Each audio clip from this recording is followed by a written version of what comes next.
Hey guys, it's Khalid here, and in this video I'm going to explain to you how you can get an A star in A-level maths with almost a 99% guarantee. So, why should you listen to me, first of all? First of all, my name is Khalid. I'm a graduate from Imperial College London. I studied chemical engineering there for 4 years, got my master's degree. For A-levels, I did maths, further maths, chemistry, physics, and got two A stars and two A's, and I got an A star in maths and an A in further maths. So I know some things that went well with my A-level studies and some things that I made mistakes on, and so hopefully I can give you some advice based on that. I've also helped approximately 50 students over the past few months, so since September of 2024 with this, and I've kind of taught them the strategies I'm going to tell you in this video today, and they are currently averaging about 90 to 100% in their topic tests and mock exams. Literally the other day, one of my students messaged me, told me he got like 98% on his further maths test. So the advice I'm going to give you in this video is proven, is tested. I have many testimonials of people going through this process. And yeah, this should definitely help you to get the A star if you're willing to put in the work and the time. So there are four main things you need to do if you want to get that A star in maths, and this advice applies to further maths too. So first of all, time management. You need to know how to manage your time. Number two, build solid foundations. Number three, you need to develop advanced problem solving skills. And then number four, you need to refine your exam technique and also identify your gaps in your knowledge and work on those weaknesses. And if you can do these four things to a very high standard, then the likelihood of you getting an A star is very, very high. It's about 99%, honestly. And if you're not getting the results you want right now, if you're not getting an A star right now in your A levels, you're probably making a mistake in one of these four areas or maybe more. And so you need to kind of identify where it is that you're going wrong and fix those things as fast as possible in order for you to get back on track so that you can achieve the A star that you want in maths and further maths. So let's talk about time management first. So the time that you spend studying maths needs to be split between understanding and application. So understanding, as simple as it sounds, of course, is reading the notes and the textbook that you have, watching videos online, researching online, and just researching and trying to understand the content and the examples that have been given in the actual textbooks, in the videos, and as part of the specification, right, for that topic. And then application is all about solving questions, essentially. Now, the way you want to split your time for this is you want to spend about 10 to 30% of your time on understanding and about 70 to 90% of your time on application. And this is a general principle, I think, that applies when you're studying maths in general. And the reason why I say this, and the reason why I'm making a whole separate point about time management, is because a lot of people kind of spend way too much time watching videos, which was the mistake that I fell into. And they're not spending enough time actually practicing doing questions. Honestly speaking, 10 to 30% is where it needs to be, and 30% should be the max, in my opinion. Especially for those like content heavy topics or topics where it's hard for you to understand. I can understand and I can appreciate that it might take you longer for you to like pick up the concepts or understand the examples. So that's why I've given you a bit of leeway here. But you can see that you want to basically heavily prioritize application. You want to heavily prioritize actually doing questions, because that's what's going to help you to actually master the topic and help you to understand it a lot more. Honestly, it's way better for you to spend, like if you had like half an hour, it's better to spend 10 minutes or maybe about 7 minutes reading the content and the examples and the rest of the time practicing questions than it is to spend 15 or 20 minutes watching videos and then only 10 minutes of questions. I think you guys can already tell that, from your practical experience, but I just need to reiterate this and just emphasize this point, very clearly, that it can't be 50-50. You have to kind of favor application a lot more heavily. In my opinion, I think the closer you can get to 90%, the better it's going to be for you long term. So hopefully that makes sense. Another point regarding time management is this first point here about the 10%, 90% stuff is to do with like how you want to utilize in each individual hour of independent study, basically, right? But first of all, let's think about like on a bigger picture, how should we manage our time when it comes to maths? So the way I think you should do this, or my recommendation to start off with, is match the hours of work you do outside of school to the hours you spend in school. And this is something that your teachers have probably recommended to you as well. So for example, let's say you have 4 hours of maths lessons per week. You should try and do an extra 4 hours of independent study per week, which also includes the time for homework as a starting point, right? So for example, you have 4 hours of maths per week. In your frees and also after school and on weekends, you have some extra time. And in that time that you have, try and fit in an extra 4 hours to just focus on your maths stuff there. Okay, so hopefully that makes sense. So let's say, for example, I have 4 hours of maths lessons per week. It means that to start off with, I'm going to do 4 hours of maths study outside of school per week. So I'm going to do 4 hours of study outside of lesson. I'm going to assume here that I have 2 hours of homework per week. This means that you need an additional 2 hours per week of independent study for maths. Okay, so hopefully that makes sense. And with these 2 hours that you're spending on independent study, it could be for whatever you want. It could be to prep for topic tests that you might have on the upcoming week, or it could be to do some exam questions, etc. But hopefully that makes sense. I think this is a good starting point. I'm not necessarily saying that you should stick to this, but I think as a bare minimum, I think this should be what you kind of go with. Because if you do less than this, you're not going to actually develop the mastery that you need to get the A star. So start off by doing by matching what you do in school and outside of school. And if you're not getting the results you want, just increase the amount of hours you're doing outside of school per week. So hopefully that makes sense. And yeah, I just stated that point there. If you're not getting the results that you want, the easiest thing you can do to just massively improve the results you're getting is just to double the amount of time you spend on maths each week, basically, right? As long as you have the most efficient plan on how to study for your subjects, the only thing that's constraining you at this point is the time that you put in, right? And so sacrifices have to be made, is what it is. If you want to get that A star, you're going to have to sacrifice something if you're not getting the results that you want, right? So if you're not getting the results you want, maybe it's because you have an inefficient studying process, which is hopefully what I'm going to try and fix in this video. But if your studying method and strategy is quite efficient, then the only thing that's limiting you is the time that you're putting into it. And so you just need to put more time into the actual work itself. And so sacrifices have to be made. It just is what it is if you want to get that A star. So hopefully that makes sense. I think that kind of is the last point of time management. So yeah, let's move on to the next phase, which is about building foundations. So you need to have a solid foundational understanding of every topic that you're studying in A-level, because when you actually go to the final exam, they're going to give you like problem-solving style exam questions, which are going to be new, and most of them are going to be something that you've never seen before. You might have seen elements of that sort of question in the past, but you'll never see an exact replica of a question. It's quite rare that you'll see that. So in order for you to do well in the final exam, you need to have a solid foundational understanding of every topic that you're studying, okay? And the way you can do this is there's kind of two phases to this. So first, you got to understand the content and the examples that you're given. And then the second thing you want to do is obviously practice textbook questions. So let's focus on phase one first, which is about understanding the content and the examples. So I'd recommend using the textbooks to understand the content and the examples, especially if you're studying Edexcel, because those books are really well designed in my opinion. Like the way they kind of word the explanations and the concepts and the examples are really clear. And honestly, it's a really good resource. And most of you guys watching this are probably doing Edexcel, because about 70% of A-level applicants are, taking Edexcel exams. So use the Edexcel textbooks if you have that available. If you're doing AQA or OCR, have a look at those textbooks as well. And I'd recommend using them, especially for the questions. But I'm not really sure about the actual concepts and the examples, because most of my clients don't really do, AQA or OCR. So hopefully that makes sense. So use the textbooks to understand the content and the examples. And honestly, this shouldn't take that much time to read. If you're going through the textbooks, especially the Edexcel ones, it should only take about 5 to 10 minutes to read the content and understand the content relevant for each exercise. So usually there's like 6 or 7 exercises per chapter. So in total, maybe it will take you, anywhere from half an hour to an hour, or maybe an hour and a half, to kind of read through and understand all the content for a specific chapter in A-level maths or further maths. And another tip that I'd give you is to also use ChatGPT to clarify anything which doesn't make sense. So grab a screenshot and paste it into ChatGPT and ask it to clarify it. So if you don't understand a specific step in the example, you can grab a screenshot, paste it into ChatGPT and ask it to sort of clarify this specific step. Or you can ask it to give you a new perspective on the content piece that they kind of talked about in the actual content section as well. So if you don't understand how the CAST diagram is sort of generated, you can ask ChatGPT to give you a new perspective on that, and then you can kind of use that in conjunction with the textbook to sort of improve your understanding of the whole topic. So hopefully that makes sense. And if you don't like using textbooks, which I understand, some people don't like to use the textbooks to learn the content, there are good YouTubers out there. I personally use TL Maths for myself. However, you can find others that fit your style. There's other YouTubers out there like Bison Maths, Zishan Maths, and there's plenty of other YouTubers out there that might be very niche and very small. So have a look through and see which one you fit best with. But when starting out, my advice is to use the textbooks, because it's more efficient for you to learn the content from the textbooks, because they only give you what you need to know to do the exercises. They don't really give you too much waffle or fluff. And so it's the most efficient method of learning the content for the actual subject itself, in my personal opinion. So start out with the textbooks. And then if the textbooks are not really helping you too much, then you can transition to going to YouTube. That's my personal opinion. That's what I think you should do. That's what I would do if I were to go back, to be honest with you. And very important is that you make sure that you thoroughly understand the content and the examples. Don't try and rush the process or try and rush to the questions if you don't have a very solid understanding of all the examples and the content. And there's no need to rush, because your A-levels take 2 years, right? So maybe you're watching this in year 13 right now and you only have a few months left, so, I understand that. But if you're in year 12 and you're watching this, you have plenty of time for you to actually really understand this material, right? You have 2 years of time to prepare for your A-levels. So even if you spend 20 minutes researching a tiny point, it's going to help you massively in the long run, because your understanding of it will be solid forever. And so when you have to revise this topic in the future, you don't need to revise it that hard, because you kind of did all the grunt work beforehand. So hopefully that makes sense. There's no downside to spending time understanding material.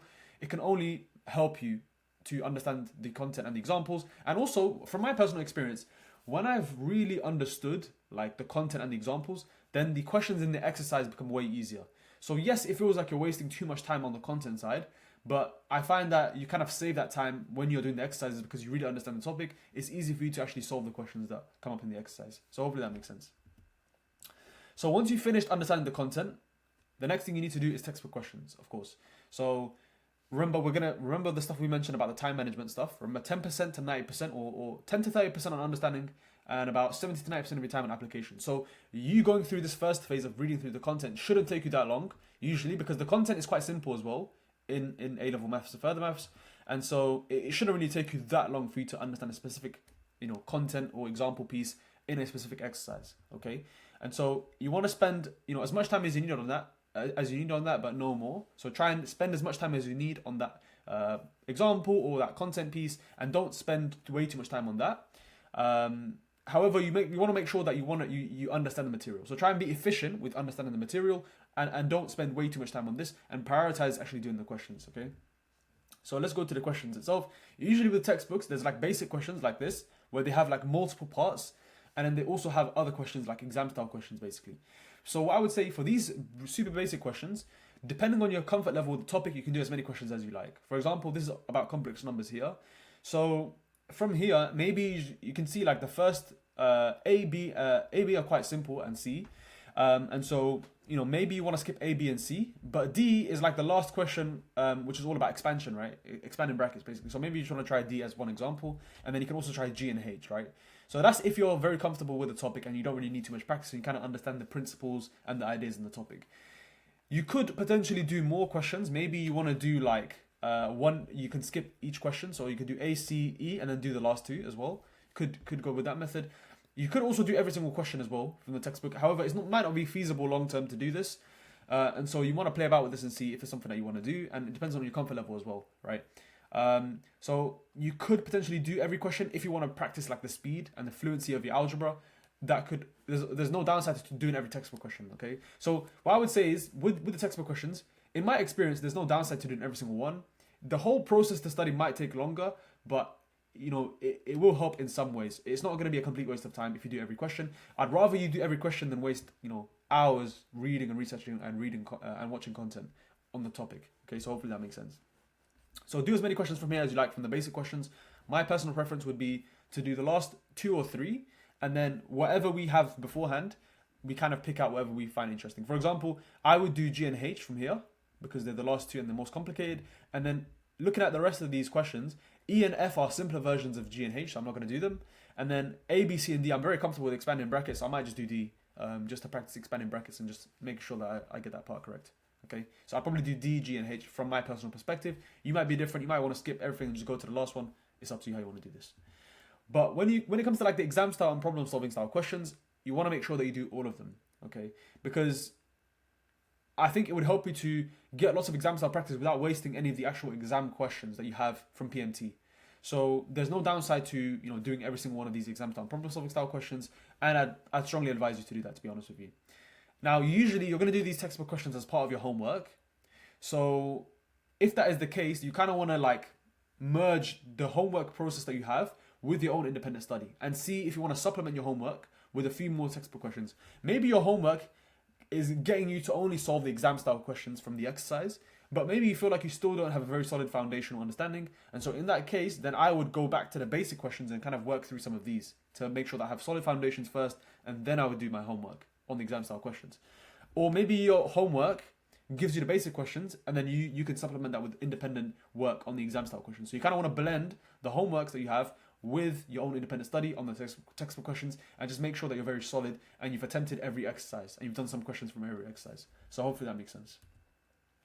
And if possible, you want to save the end of chapter, so the mixed exercises or the end of chapter exercise, and also the major review exercises for revision. So you can save the review exercises for year 13 revision, and then you can save like the end of chapter exercises for like maybe summer exam revision. Okay, so hopefully that makes sense. You want to save those review exercises for revision because it's the fastest way for you to revise, to work through those exercises. And I'd save those for like very big occasions like mock exams or the final exam as well. So that's basically it for the foundational side. So you want to make sure that you have very solid foundations by working through the textbook, understanding that, and working through the questions. If you don't like to read and understand the content from the textbook, that's fine. Just make sure you try the questions from your relevant textbook. You can find these textbooks on the internet if you just search. I'm not going to tell you how, but if you just search how to find books on the internet, you can find that. And that's basically it. Just work through the questions like as I mentioned there, you should be fine. And you should have a very solid foundational understanding, okay? So that's basically it for that. Let's move on to the next phase, which is about developing problem-solving skills. Now, this was something that I didn't do in my A-levels, and I think this was the main reason why I didn't get an A-star in further maths. And if I did this, what I'm going to tell you right now, I'm 100% confident that I would have got 2 A-stars. So this is an extremely important part of the process if you want to guarantee an A-star. Because in this video, I've said that you want to follow this if you want to guarantee an A-star. If you want to guarantee an A-star, you're going to do this. If you don't want to guarantee an A-star, you're not going to do this, okay? And that is developing your problem-solving skills. This is very important. And the way to do this, the easiest way to do this, in my opinion, is to use Madas Maths website. After you've built your foundations, using the textbook exercises, using the internet, ChatGPT, YouTube, the content, you've built your solid foundations, you've done practice questions from the textbooks, you have good foundations now in the topic, you understand the topic properly. And so you want to go to the Madas Maths website, find the relevant questions or whatever topic it is that you've just did, that you want to work on problem solving for, and attempt the questions from those. So go to the Madas Maths website, so madasmaths.com. And you can see on the home bar here, it says Home, Maths Booklets and IYGB Practice Papers. I kind of zoomed in there. And so Maths Booklets is what you want to use, of course, if you want to get like topic questions. So if you're in year 12 or if you're currently learning new content and you're in year 13, then go to those Maths Booklets to kind of go through the questions that you just covered, right, in school, right, to work on questions like that, for, topic questions. And then if you're trying to revise, I'd recommend you go to the IYGB Practice Papers. So you can find like actual past papers, so basically they've collected the questions in the booklets into separate exam style questions and put them into the IYGB practice papers. And so you can work through the exam style questions from there if you want to like revise a whole topic all at once. So this is probably good for people who are in year 13 right now who want to revise AS material. It's probably better to just revise it like from the IYGB practice papers as opposed to going to the booklets. So hopefully that makes sense. I want to talk about the booklets in more detail because this is what you're going to be using most of the time, especially if you're in year 12. So with these booklets, they're broken up into these sections here. So elementary topics is all about your year 11 algebra and basic skills. Basic topics is your year 12 regular maths pure content. Your standard topics is year 13 regular maths pure content. Further topics is all of your further maths, year 1 and year 2 pure content. And then advanced topics is like uni maths and also FP1 and FP2 further math modules, I think. And then mechanics and stats is a mixture of maths and further math, mechanics and stats. Okay. So most of you guys are going to be using, everything except for advanced topics. Okay, advanced topics is only for a very small percentage of you guys that are watching this video. So hopefully that makes sense. Now I'm going to use a booklet right now. So I'm going to kind of go through one of these booklets here, kind of show you how they work and how I think you should use them. And I'm going to pick the year 12 CERTS topic as an example because all of you have covered that by now. And these Madas Maths booklets, by the way, are organized by difficulty of problems. And there's 7 levels of difficulty of the problems. So there's like 2-star, 2-star plus 3-star, 3-star plus 4-star, 4-star plus 5-star. And, if you can solve 5-star questions, you're going to be good. You're good on that topic. Whatever topic it is, if you can solve 5-star questions, you have a good mastery of problem solving with the topic. So not only do you have a good understanding of the topic, you also have good problem solving skills by utilizing the information in the topic. And so you basically have complete mastery. And these 5-star questions will probably be harder than what you'll see on your final exam. And so if you can solve these, you're basically 100% confident. You're 100% good on the topic. And that's what you want to do with these booklets. You want to do a few questions per difficulty level because there's basically like hundreds of questions per booklet usually. So what you want to do is do a few questions per difficulty level and ramp up the difficulty levels over time. And my recommendation for you is to do 1 to 3 questions per difficulty level. And the aim of the game with the booklet is not to do every question. Or is not to do lots of questions either, right? So the aim of the booklet is not to do every question and also is not to do a lot of questions. Your aim is to increase the difficulty of the problems that you're solving as fast as possible to get to 5-star as quick as you can. That's what I think you should do, especially on the first pass. So the first time you go through this booklet, try and go breeze through and get up to 5 stars as fast as possible and continuously ramp up the difficulty of the questions that you're solving by only doing 1 to 3 per difficulty level. That's what you want to do. And the reason why I want to do this is, as I said, there's too many questions and you're just trying to get to you're trying to improve your problem solving skills. So maybe right now you're a beginner with problem solving and maybe you can't really go beyond 4-star difficulty questions. If that is the case, then, you don't want to spend too much time on 2-star, 2-star plus 3-star, right? You want to get up to 4 stars as fast as you can. And so you probably do 1 question for each of those levels. But then when you get to 4-star, you want to do like, 3 questions on that difficulty level, because that's where you're going to really grow, right? And so you want to even push past the 4-star level and try and get to 5-star. And if you can solve 5-star, you should be fine. So that's what I'm trying to get you to do. I'm trying to get you to be able to solve or increase your ability to solve harder questions such that you can solve 5-star questions. And if you can solve 5-star questions, you'll be fine with the topic, okay? So I'm going to quickly show you a difficulty progression example right now. I'm going to kind of show you how the difficulty levels ramp up for that SERDS booklet that I mentioned. So just give me a second. I'm going to have a sip of this water.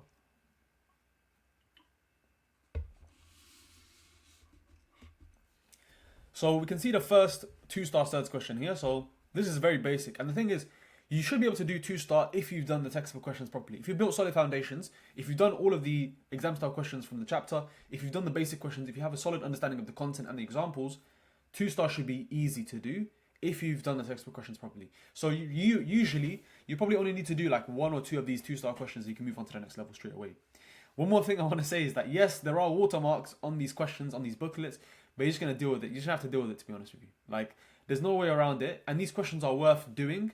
So don't be too bothered by the watermarks. You'll get used to them and you'll get over them in like a couple weeks of using these booklets. All right, so just get over it. So look, this is a 2-star question here. Let's look at the next couple questions. We've got 2-star plus here, which is a little bit harder than 2-star, as you can see. There's a bit more operations you have to do, but it's still quite basic. 3-star, again, is a bit like, it's a very simple conceptually in terms of what to do. You just need to kind of do more actual like calculations and more processes. 3-star plus, as you can see, is getting a bit more difficult. I would say this is more like exam style questions, 3-star plus. And then 4-star is where it starts to get a little bit harder, but again, it's quite simple. And then 4-star plus and 5-star are like the harder questions. So this is where the questions start to get difficult. You can see the 4-star plus question over there is quite challenging.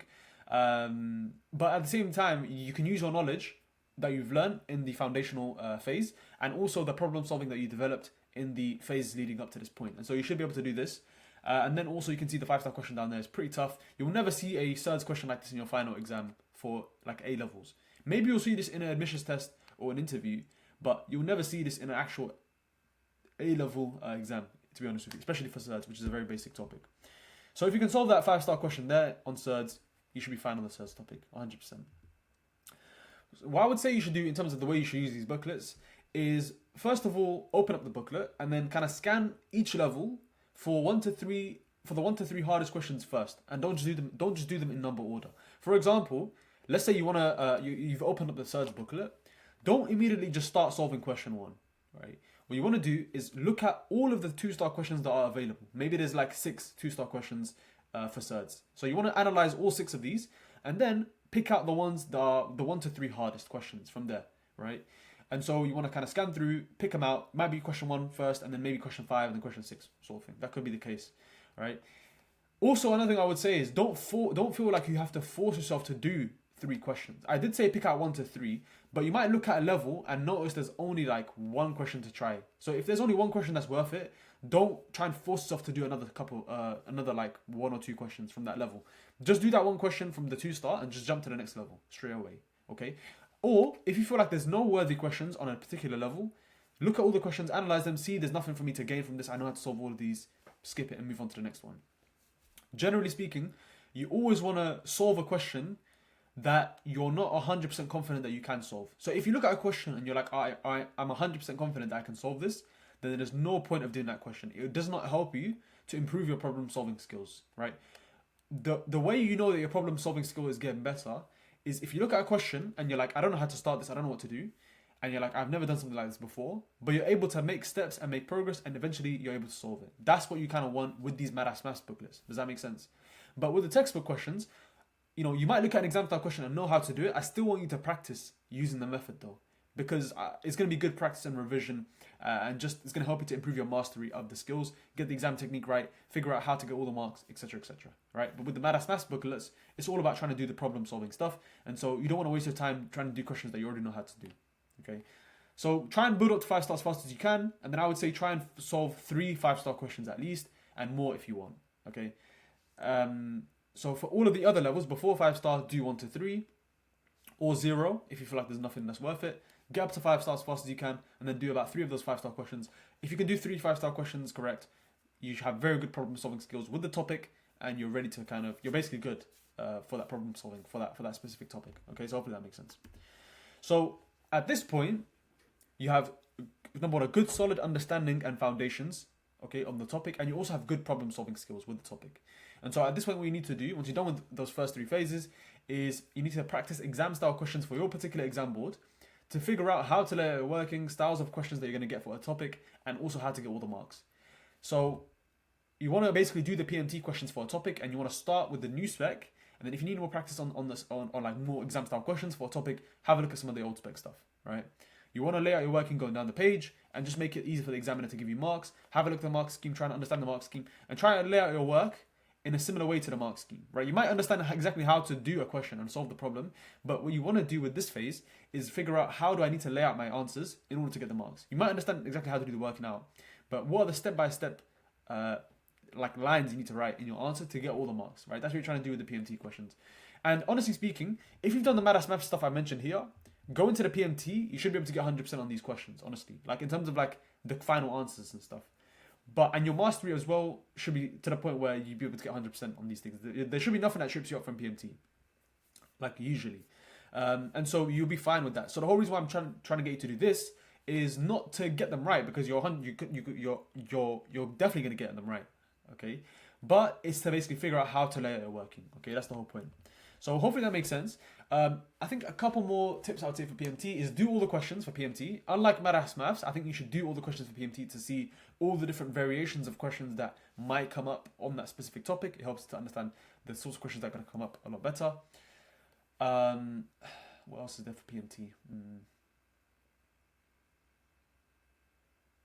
No, I think that's it, to be honest with you. I can't really think of anything else to add. So that's basically it, right? If we do what I just said in this whole video, I believe, in my personal opinion, there's a 99% chance that you're going to get an A star. I mean, I can't really 100% guarantee it, because obviously, you know, no one can make you guarantee, you know, in life, right, that you're going to achieve anything. But like, there's a very, very, very high chance you're going to get an A star. If you just follow this process and make the tweaks where necessary, and you work hard, I don't see how you can't achieve this, honestly. I can't see it. When I was doing my A-levels, all I did was textbook questions and PMT past paper questions. That's all I did. I was 100% confident that I would get an A star in regular maths. And for further maths, I was confident that I would do well, but I wasn't really sure if I was going to get an A star, right? But if you do everything I laid out in this video, especially the Maths, if you want to guarantee an A star, start implementing the Maths. One of my students who I was working with recently, he was getting B's in his further math test, literally, like since September. And I kind of spoke to him, I was like, yo, like, why are you not getting an A star if I told you to do this stuff, right? I literally told him the exact stuff I'm telling you in this video right now. And he told me that he wasn't doing the Maths questions consistently.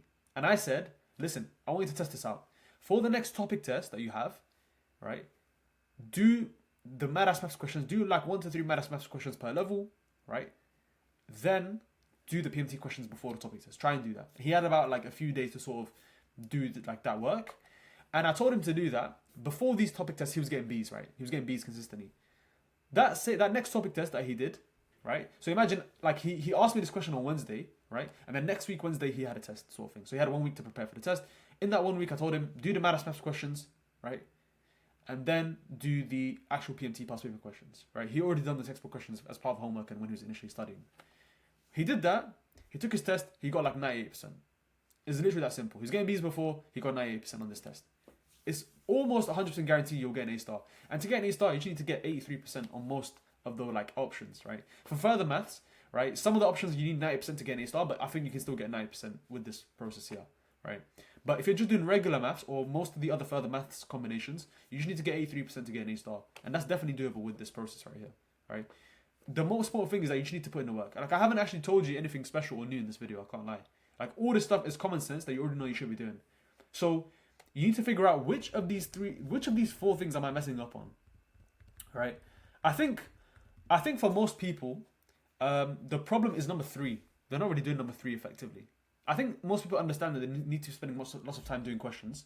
So I think time management is okay. I know that people are working hard because I've heard stories of a lot of people who've told me they work like 3 hours a day after school and they're working on weekends as well. So I think time management is okay for most people. Building foundations, a lot of people have very solid foundations. When I was in my A-levels, I had solid foundations as well, so I don't think that's the problem. I think most people struggle with this, number 3, okay? And the reason why is because most of the time they're not really using Mad Maths. So if you're not using Mad Maths at this point, you're literally missing out on a guaranteed A star. I promise you. Like, just do it. You're gonna guarantee A star. You can see the people that I've worked with, they've massively improved their results super fast. If you do that and you just grind on Mad Maths, you're gonna be fine. Okay. So that's basically it. Figure out which of these 4 things you're messing up on and fix those issues. I've given you all the secrets here. I literally can't think of anything else for me to add to get you the A star. So figure out which of these 4 things you're messing up on and fix them, and you should be able to get that A star. With that being said, that's it for this video. Hopefully you found this useful. I think I have one more thing that I want to say. Yeah. Like and subscribe. Like and subscribe. It feels kind of weird saying this to people, but like and subscribe if you feel like this video deserves it.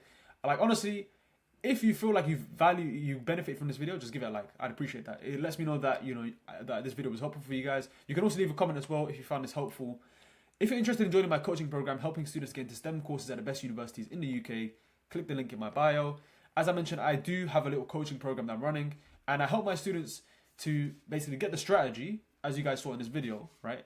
And kind of implement it in a more like personalized format, right? So, you know, the advice I've given you in this video is all you need. Like, I haven't hidden anything. It's not behind my paywall. All the advice is here in this video, so just use it. But if you want help with like problem solving and also like more detailed, more like personalized advice and problem solving skills, which is the key thing that you need to get into a STEM course at top uni, then you can join my coaching program. Link is in my bio. You do need to have certain requirements, like certain GCSE grades. I'm only looking for top students who've done well at GCSE level and who have a very high chance of getting into a top university. So click the link in the bio if you're interested in joining that. Other than that, enjoy your day. Hopefully you find this useful. Subscribe. I'm going to be posting more videos like this that are very helpful. With that being said, that's it for this video, and hopefully I'll see some of you guys very soon.